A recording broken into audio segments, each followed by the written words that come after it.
Hey guys, welcome back, and for those of you who are new, welcome. I'm Shelagh here at Virtually Nutritious. In today's video, we're going to be discussing protein and meeting those protein requirements as a vegetarian or plant-based eater. So if this sounds like something that you're interested in, please keep watching. So let's first start off by discussing what are protein requirements and how do I know if I'm meeting them? Well, as a dietitian, we have a pretty simple way to calculate your protein needs. You take your weight in pounds and divide it by 2.2. So that's going to give you your weight in kilograms. You could always just go online and find a converter if math isn't your thing or you don't want to pull out a calculator.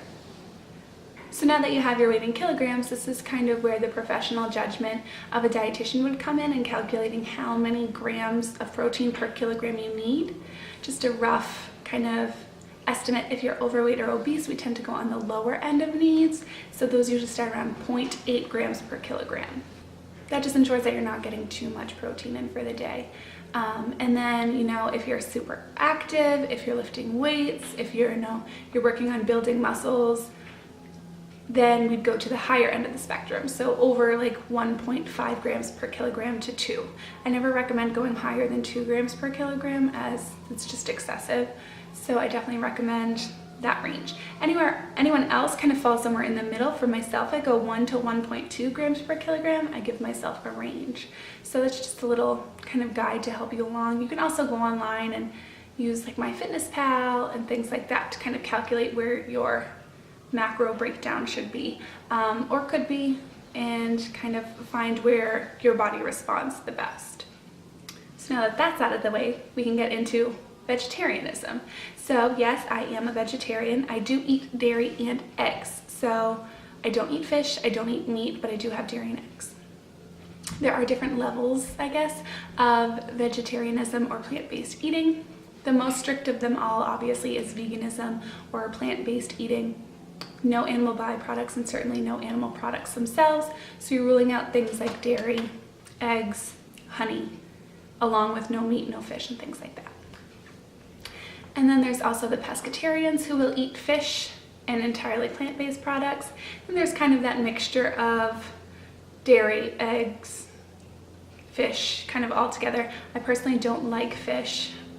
I know it's kind of crazy to hear dietitians say they don't like fish, but I just genuinely don't like it. I wish I liked it, but I don't. So if you do like it, that's something you can add in as well if you desire. If not, so be it. I personally just don't eat animals. I eat animal products though. So now that we got kind of the level breakdown of vegetarianism out of the way, we'll get into the fun stuff.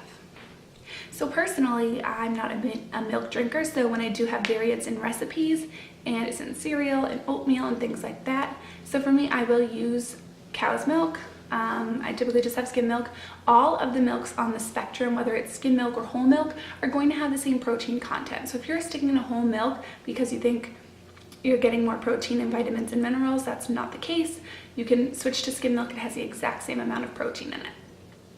So that's my option. Sometimes I will use almond milk for things like smoothies for a little bit more flavor. I'll get the vanilla or even sometimes the chocolate for smoothies and things like that, but make sure that it does have added protein in it, because a lot of the times the nut milks, cashew milk, almond milk, coconut milk, things like that don't actually have protein in it, which is not common knowledge. So make sure you're looking on the nutrition facts labels to double check that. I mentioned protein shakes, that the milk in it isn't the only form of protein in there because it doesn't add very much. I don't think I even use a full cup in there. So I do use protein powder, which I have right here. Hold on. So in my protein shakes, I do use a protein powder, and they have a variety of these. If you've ever gone to GNC? Yes, GNC, or Vitamin World or anything like that, you'll know that there are tons of options, tons of flavors, different types of protein out there. I got this Met Prescription RX, I guess it's Prescription Protein Plus powder. It's in the vanilla flavor, and the serving size here is recommended 2 scoops, and that is 46 grams of protein. That's a lot. That would almost meet my needs for the day. So I use 1 scoop in my protein shakes, and I add fruits and kale or spinach as well, and chia seeds and things like that to kind of bulk it up a little bit more. but this is a whey protein isolate kind of base, and it doesn't have a lot of fat, there's no gluten, doesn't have aspartame, things like that. It's pretty low carb too, not that that really mattered. This is just what was at, I think I got this at Trader Joe's actually, so this is kind of what was at Trader Joe's when I got it. I like it, it's all right. But yeah, so protein powder is actually a really good way to make sure you're getting your protein in. If you are struggling, for vegans, it is good. They do have like Orgain, and I think they have Vega, I think are two brands that actually are entirely plant-based protein powders. I'll put the links in the bottom bar below so you guys can check those out if that's something you're interested in as well. Obviously, you know, vegetarians kind of known for their bean consumption. Beans are actually an excellent source of protein. So I brought a can out of my pantry. These are just regular dark kidney beans. They're low sodium, of course.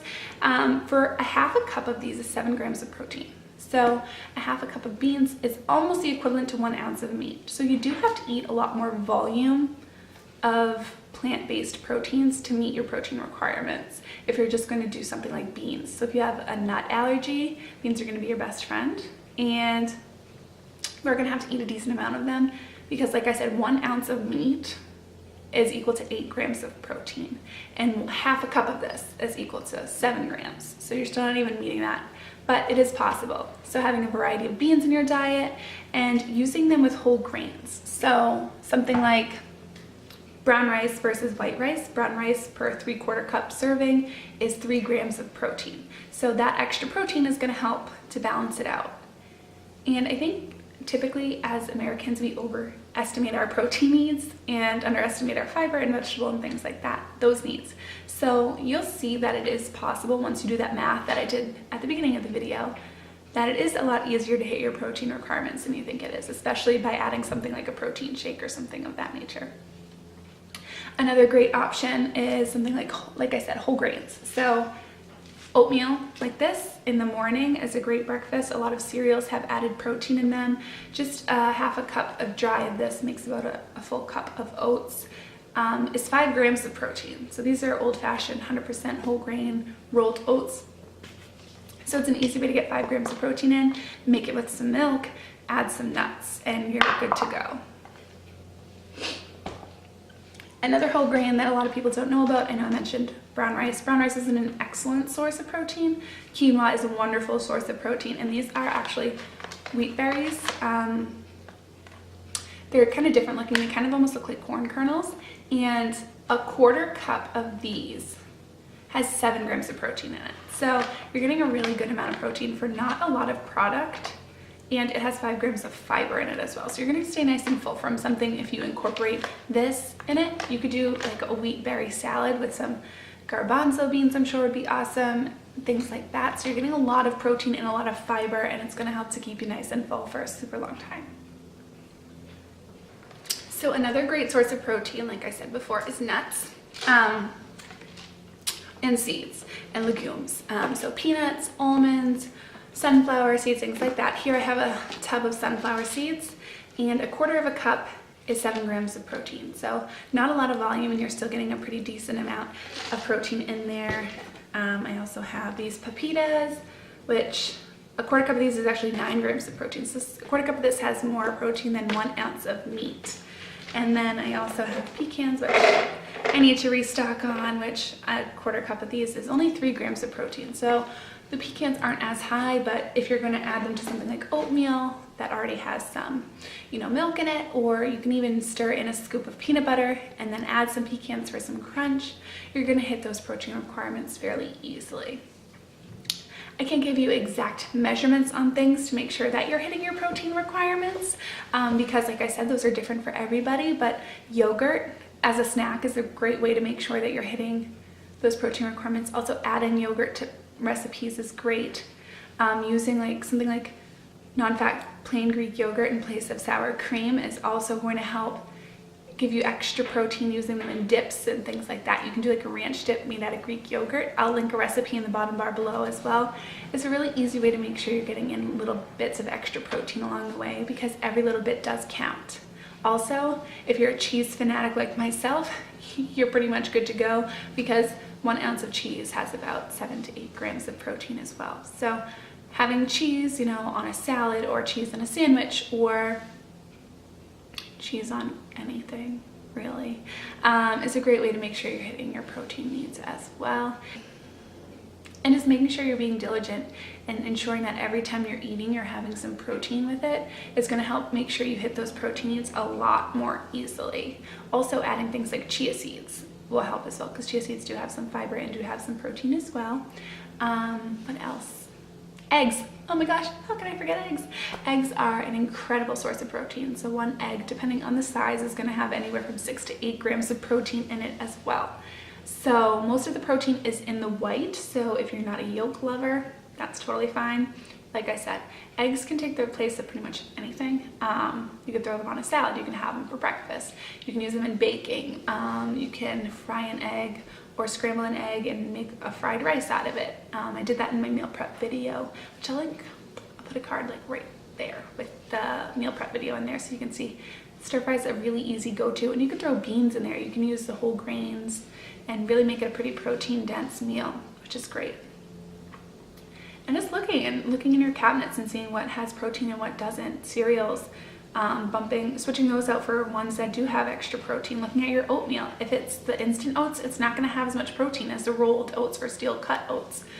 Trying some new grains that have a lot of protein, like quinoa and wheat berries and things like that.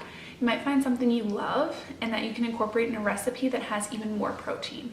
Because I know that that's a big barrier for people in switching to vegetarianism, is they're afraid they're not going to hit their protein requirements. And I'll tell you that since I started this vegetarian journey months and months ago, I haven't had that problem, probably because I have a little bit more food knowledge than the average person does, but that's why I'm here sharing it with you guys, because I want you to be able to succeed if that's something that you want to do.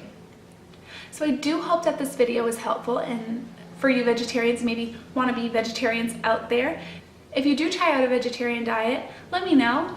Comment down below and tell me, what your struggles are, or if you're loving it and if this video was helpful. Please give this video a thumbs up if it was helpful and you liked it and you want to see more things like this, and hit that red subscribe button below as well to get notified whenever I post a new video. Thank you so much for watching.